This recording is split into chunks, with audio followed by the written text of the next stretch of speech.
ท่วมหัวได้น้ำนี่เอาแหนมจังสีคือว่าบ่เลิกได้นี่เอาปลาดุกนี่คันว่าเอาได้นี่ประมาณ100ป้ายเกือบ200โตเลยอยู่วังนี่เพราะว่ามันมีทำเป็นโพรงอยู่ข้างในมันขึ้นมีติโตพอดีล่ะปลาตองนะอันนี้ปลาคอตัวลงน้ำปลาดุกหน้าคือเก่าพอดีนะ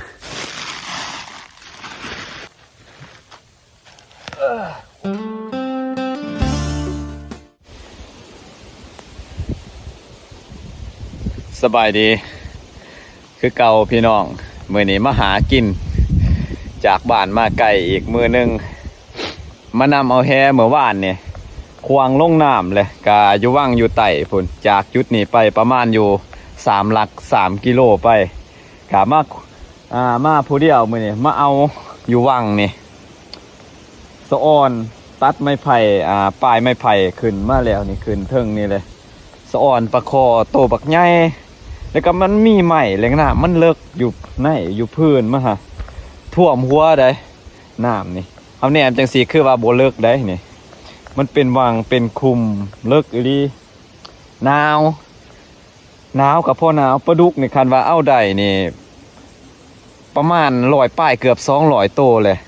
อยู่วังนี่เพราะว่ามันมีทำเป็นโพรงอยู่ข้างในมันขึ้นจังสีเลยจกงมนี่ยังได้4-5โตเทื่อหนึ่งสะอ้อนปลาดุกเป็นฟูงและนี่ปลาที่เฮาได้มื้อนี้แล้วก็มองหน่อยบ่ทันได้บ่ทันได้กู้บ่ทันได้ยามพี่น้องก็ยังมีเนาะมามื้อนี้มากินข้าวปลาคือเก่ามาผู้เดียว วิถีชีวิตช่วงนี้บ่มีหยังหรอกพี่น้องเอ้ยมีแต่หาอยู่หากินพี่มองนี่กูบ่ทันเบิดเด้อันนี้นี่มองทุกกูขึ้นแล้วเนี่ยกลางเรียบทำเรียบอันนี้บอลนี่สะอ่อนปลาคอเนี่ยซ้ำแค้นพุ่นแหละแต่ว่าเฮาเอาบ่ได้เบิ่งปลาตองนี่สิให้เบิ่งปลาตองนี่มีติโตพอดีล่ะปลาตองนะปลาตองปลาดุกขึ้นมาใหม่พอดีลาบเบิดซ้ำนี่ปลาคอนี่อันนี้ปลาคอตัวลงน้ำมาเมื่อนี้ก็ถือว่าคุ้มอยู่มาผู้เดียวถือว่าได้หลายเติบอยู่เดี๋ยวสิปลดเอาปลาตองก่อนพี่น้องมันแห้งเลยก็สิไปเมื่อวานนี่มากับผ่านปูเพิ่น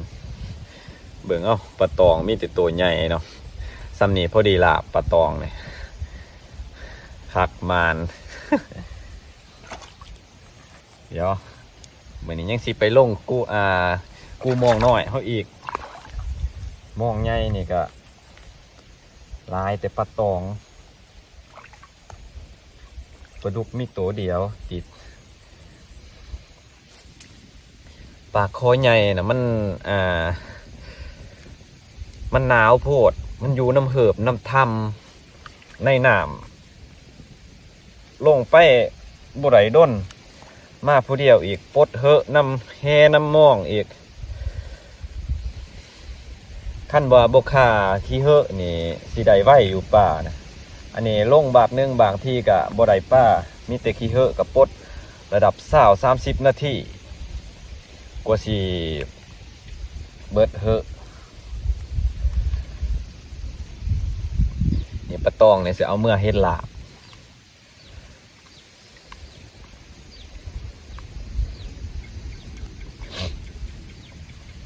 ซ้ำพอนี่พอดีเลยพอดีลาบซ้ำนี่ฝ้าววังเว้นเนี่ยฝ้าวโพดกินเข่าปิ่งปลาคอ2 โตเลยกะแล้วเลย เมื่อวานเนี่ยไปกับพานโป้เป็นปิ่งแต่ปลาปก5 โตมาเมื่อนี้ผู้เดียวปลาคอ2 โตตอนขาบเสาได้มันตอนกลางมองแล้วนะมันโดดใส่มองติดมองแล้วว่าปิ่งเบิดเลยให้แน่อยู่ว่าได้เอาเมื่อเฮือนอีกมื้อนี้สิได้ กินแรงอยู่สำหรับปลาตองป้าเนี่ยสิได้ลาบนี่บางเทื่อแรงนี่สิได้ลาบปลาตองก่อนหมู่แหละเพราะว่าคนอยู่เฮือนมักลาบเนี่ยมันเป็นสิป่ายกว่าโตบ่ได้ปลาตองนะถือกมื้อนี้ปลาดุกก็มีแต่โตใหญ่ซ้ำพอดีซ้ำนี่ซ้ำดามผ้านี่กั้นบ่นาวนี่ลงจับงมน้ำทำน้ำเหิบนี่ได้แล้วได้กว่าเขาตึกแฮอีกเพราะว่ามันมีหลายมันเป็นปลาดุกอันนี้มันอยู่น้ำทำนี่หลายปลาดุกทำมันเป็นฟูง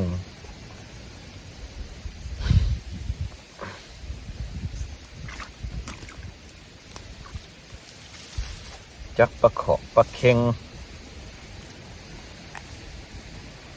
ใส่ละปลาเค็งเมื่อกี้เนี่ยมาผู้เดียวนี่มันยากบอนเฮาจักเฮจักมองมันลายเวียกทางก่อไผ่แน่มื้อนี้เลยสาได้ตึกแฮกับประมาณ1 โมงนี่แหละปานนี้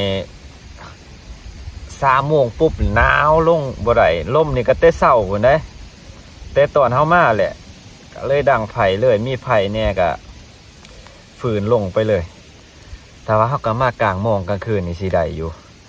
ผมว่านะแต่ว่าเฮาต้องท่าคันบ่ท่าเนี่ยบ่ได้พวกที่หากินกลางคืนนี่เขาใส่หม้อไฟ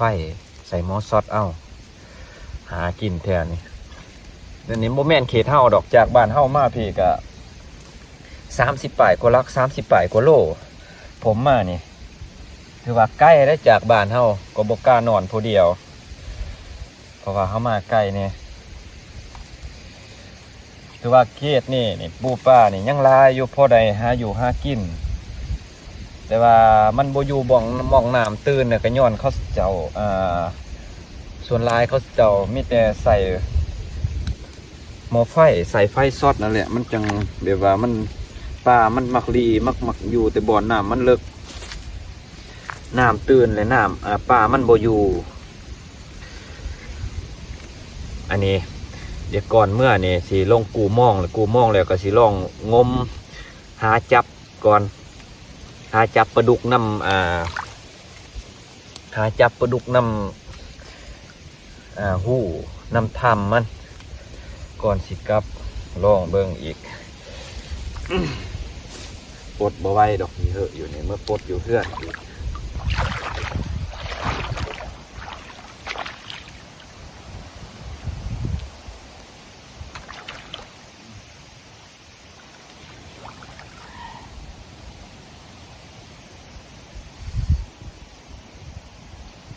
หมอกจน2-3 พักจ้า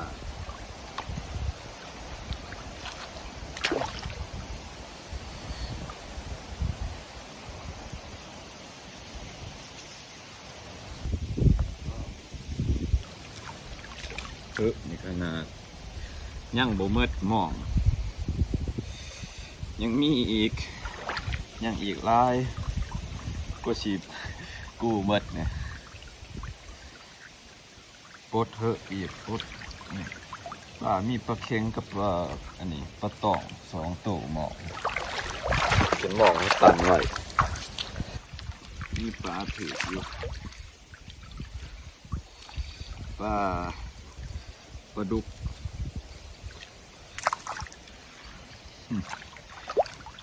ปลาดุกหน้าคือเก่า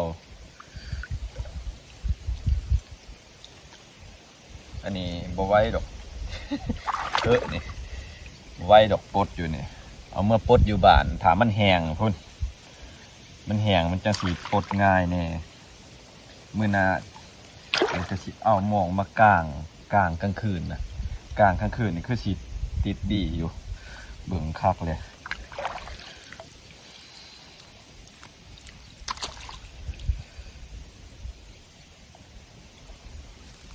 คันคือเฮ้มันบ่แห้งนะคันมองบ่แห้งอยากยากเขาปลดมันติดเลย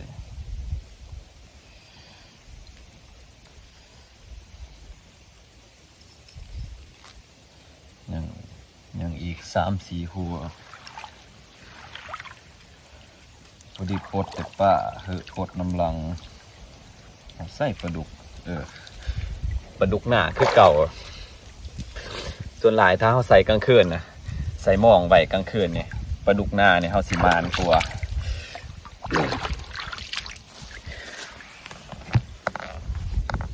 เดี๋ยวมาลงมองนี่อีก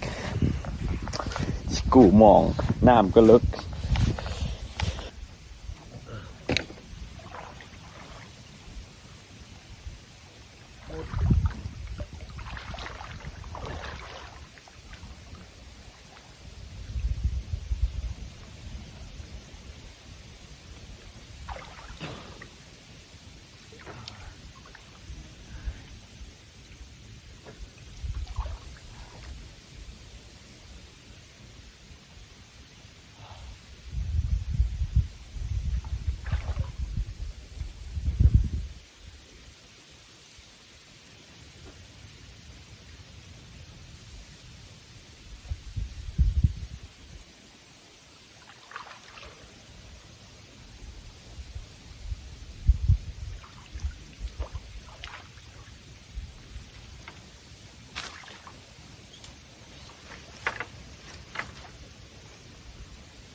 เห็นปลาขอต่ำมันยังบ่ติด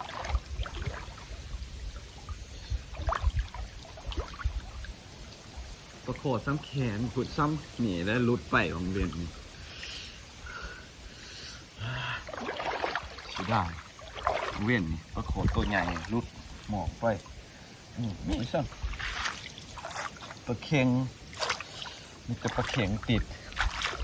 เวียนนี่โอ้ยมันลายด่างอยู่มอง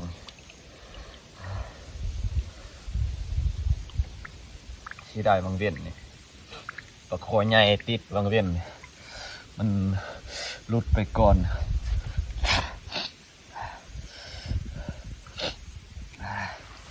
อันนี้มีแต่ป่า3 โต๊ะ 4 โต๊ะปลาเค็ง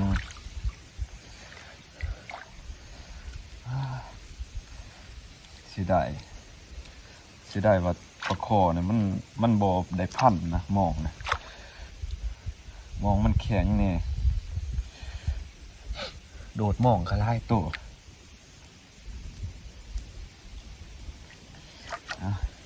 เดี๋ยวจะหน่อยเขามาปลดปลากูมองก่อนช่วงนี้จักหน่อยจังมาปลดกูมองก่อนยังมองหน่อยเขาอีกอยู่นี่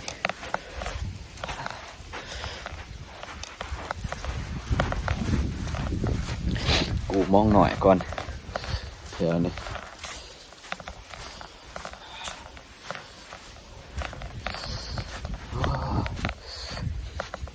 กลางคืนนี่ถ้าเขาใส่มาใส่มองกลางมองคันว่าบทาเนี่ยมันบได้มองเขาเลย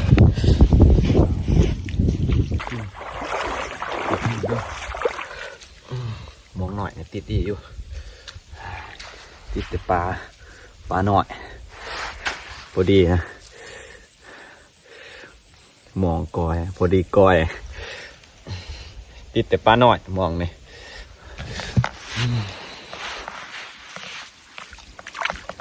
เดี๋ยวไปหมดไหมนี่อีกตัวนึง4-5 โมงอันบ่ฝ่าวกะบ่เลี้ยวง่าย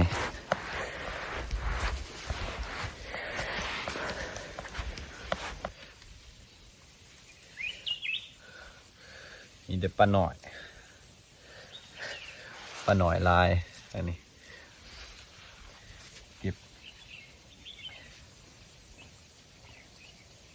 พอได้ออมเนี่ยป่านี่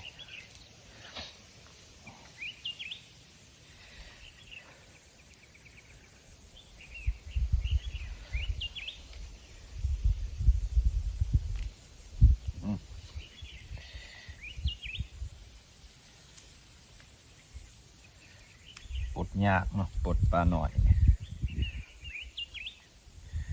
คือปลดปลาใหญ่ปักมือ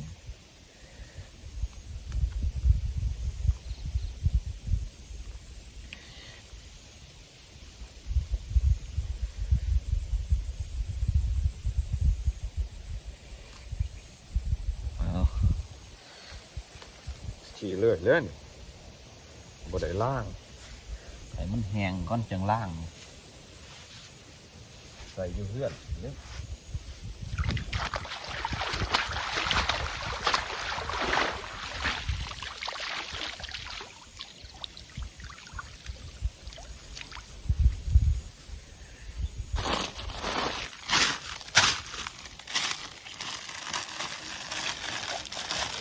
ใส่จังขี่เลื่อยเลย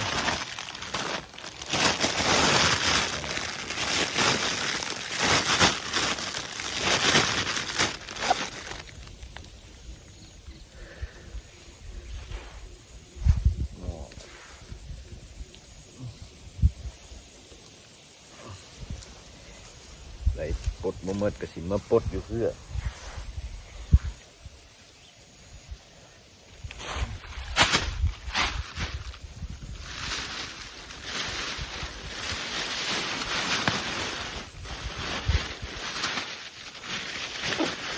จับเทจับมองมาเต็มเลย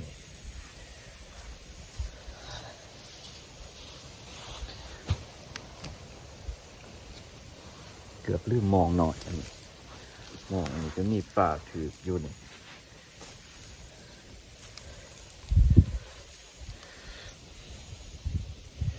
เกือบลืมเกือบสิได้ทิมมองถือมือว่านี่โอ้ยเล่ได้มานำอีก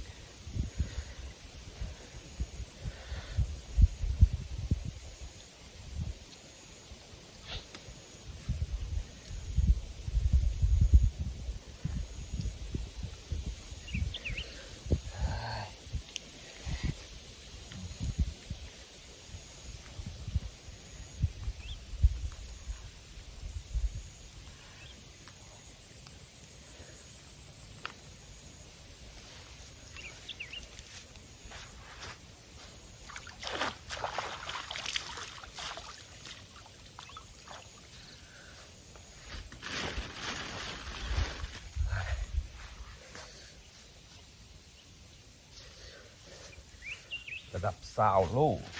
แหถึงหมอก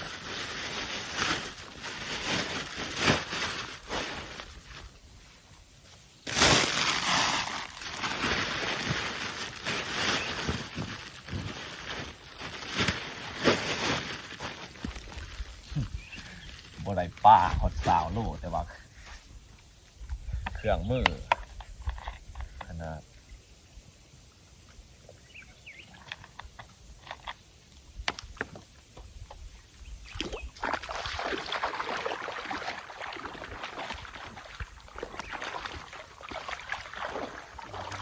เป็นไง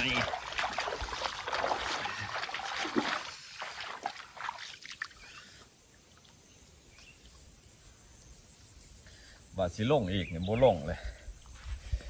บ่ไหว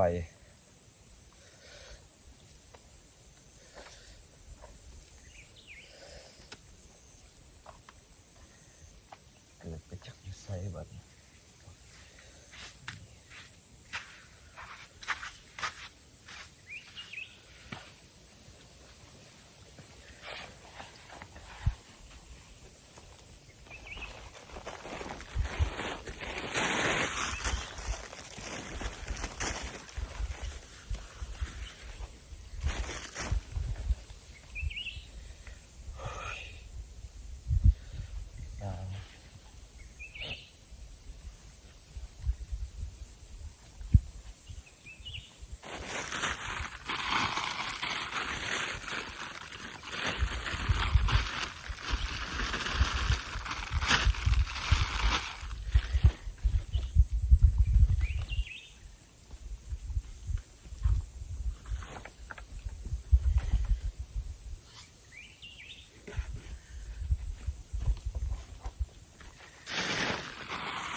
นักแน่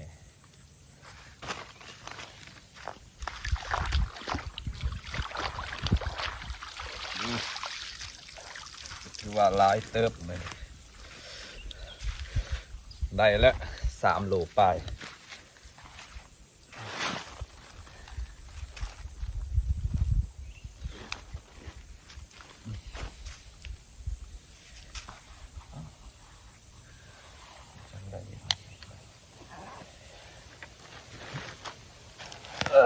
โอ้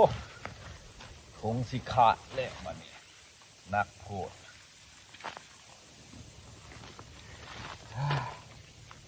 กลับบ้านบัดนี้พี่น้องเฮาจุดถิ่มก่อน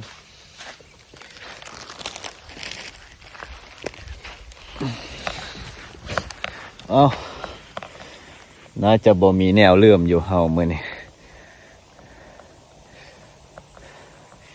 เฮมองครบเครื่องมือน่าจะบ่มีแนวเลื่อมได้อยู่ประมาณ3 โลเนี่ย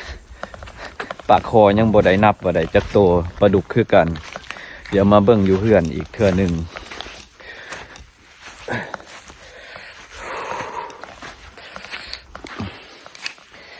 นี่เด้อ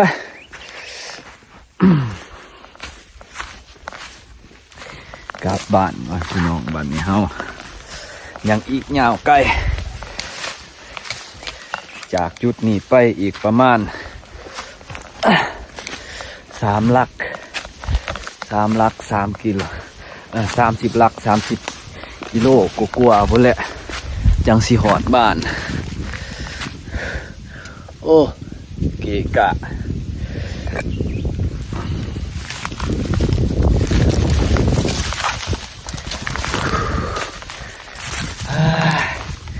เมื่อย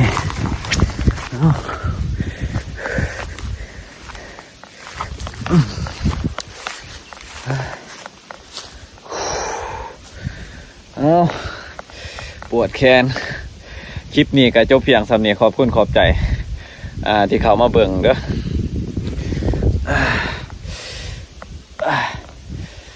ปวดแขนซุมนี้มีแต่ปลาตอง